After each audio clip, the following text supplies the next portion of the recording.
स्वागत है आपका। आप देख रहे हैं प्राइम टीवी और मैं कीर्ति। यूपी में 10 सीटों पर उपचुनाव होने हैं, लेकिन चुनाव से पहले राजनीतिक पार्टियों में तल्खियां बढ़ती जा रही हैं। अरे भैया, बड़े ही क्यों ना, चुनावी राजगद्दी का जो सवाल है। चुनाव से पहले माया के नेता बागी क्या हुए, उन्होंने तो अपना आपा ही खो बैठा। कभी वो सपा पर निशाना साधकर बीजेपी के साथ जाने की बात करती है, तो कभी वो बीजेपी के साथ दोस्ती को सिरे से नकार देती है। देखिए इस हलचल पर हमारी एक खास रिपोर्ट।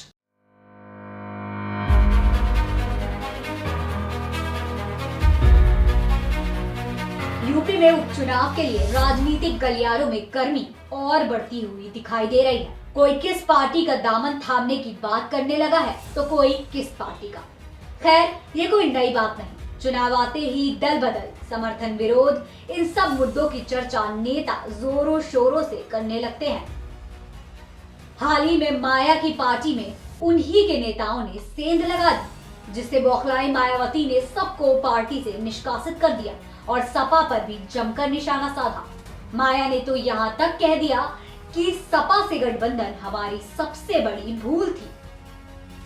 अब मायावती ने साफ तौर पर कह दिया है कि वो किसी का भी समर्थन करेंगी, लेकिन समाजवादी पार्टी को हर हाल में हराएंगी। इसके साथ ही मायावती ने ये भी स्पष्ट कर दिया कि बीजेपी के साथ उनका कोई गठबंधन नहीं है।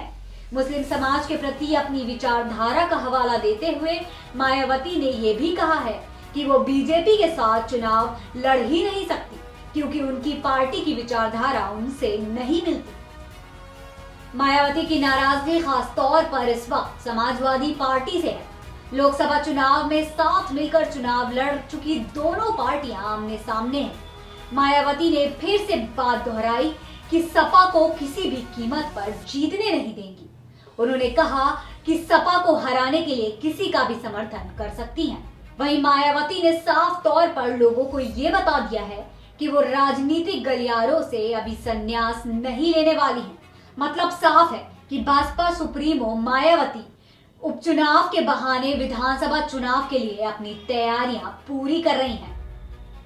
अब देखने वाली बात ये होगी कि इस चुनाव में जीत का सेहरा किसके सर बंधेगा।